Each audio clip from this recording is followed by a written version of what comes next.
Let's get to the economy tonight and see if we can really understand it as the number one issue driving people to the polls. All right, I want to bring in CivicScience CEO, friend of show, John Dick. It's good to see you, brother. Happy Election Eve, Christopher. One, do you agree with me that if the Democrats somehow don't take a beating, that we should really never talk about polls again within 3 months of any election? As I told you last time I was with you, we shouldn't talk about it anyway, no matter what happens tomorrow. But I think hopefully that would be viewed as a nail in the coffin. So let's talk economy. Economy's in shambles on TV, and the GOP is talking about how, this is the one thing. Everybody's upset. Everybody's getting killed. Americans in the middle.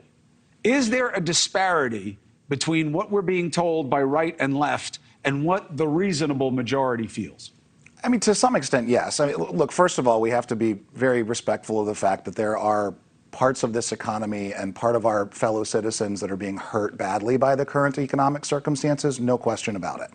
But, if it bleeds, it leads. So we tend to talk about the economy in the most dire possible sense. And there are a lot of good things about it, right? We know the job market's great. We know wage numbers are great. We don't tend to talk as much about that because the negative story tends to drive the narrative. And there's really mixed perception of that in terms of particularly how it hits the middle part of the country. And I don't mean geographically as much as I do across the political spectrum. There's no doubt about it. You believe in the middle? Oh, very much. Absolutely. We need a better term. Middle sounds weak.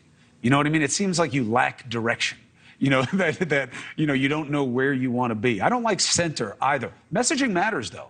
And we are talking about the majority. Maybe it's left, right, and majority or something like that. But I do think the messaging matters because nobody wants to describe themselves. They want to say they're reasonable.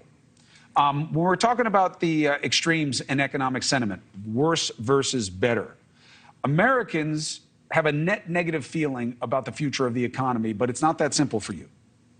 Well, no. I mean, obviously, yes, we have a net negative opinion of the economy, at least relative to where we thought it was before the pandemic. I mean, in our research, we've been watching very closely. I mean, if you had told me 2.5 years ago, almost 3 years ago, that we were going to go into a global pandemic for 2 years, businesses were going to be shut down, were going to have to leave their jobs, and we'd be standing here 2.5 years later, and 2/3 of the country would say that they're equal to or better off financially than they were before that pandemic, I would have told you were crazy, but that's where we are. 2/3 of Americans are equal to or better off financially than they were before COVID hit. And we lose sight of that in the grand scheme of things. And again, not to take away from what are real economic hardships for that other third, but there is some of glass half full story here that we don't tell. Is that because it's urban versus rural and exurban, and that's why, and they're playing to the groups that are more in distress? Of course they are. I mean, and it's also real. But look, we've neglected rural America in this country for 50, 60 years. This is not a new thing. A lot of the economic hardship that hits those parts of this country that hardship has been built over generations of neglect and bad decision making. There's nothing new about that. But certainly when it's politically efficacious for you to remind those people of the economic gap that they face to rile them up to vote for you, it makes perfectly good strategic sense. I would argue that it tends to be manipulative and misleading in some regards, but I think that explains a lot of the political dynamics we have right now around the economy. Not only does negativity just sell, I mean, I often tell people, the Greeks gave us the word demagogue. They gave us no positive opposite for it. Working on fear and prejudice can work. And you have a little bit of a happiness indicator here. And it's interesting because this middle, which I'm still searching a term for, is less happy than people who consider themselves strong Dem or strong Republican. Explain. Well, I mean, it makes perfectly good sense to me as someone who's in the middle, and I'm not maybe worried as much about the branding of it. But as our data shows, you've got roughly 20% of Americans on one end of the spectrum and 20% on the other, and the 60% in the middle. So let's call it the majority. The truth is right now, and you see it in all of our data, we live in 3 different countries right now. The 2 small countries are at war with each other, and the majority in the middle are collateral damage. We're getting hit with shrapnel. We're being dragged into that war.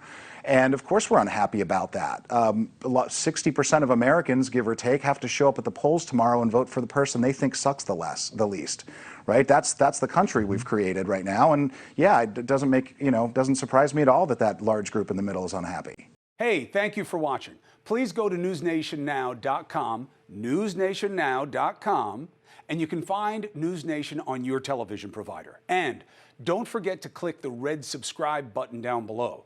Then you will get more of NewsNation's fact-driven coverage.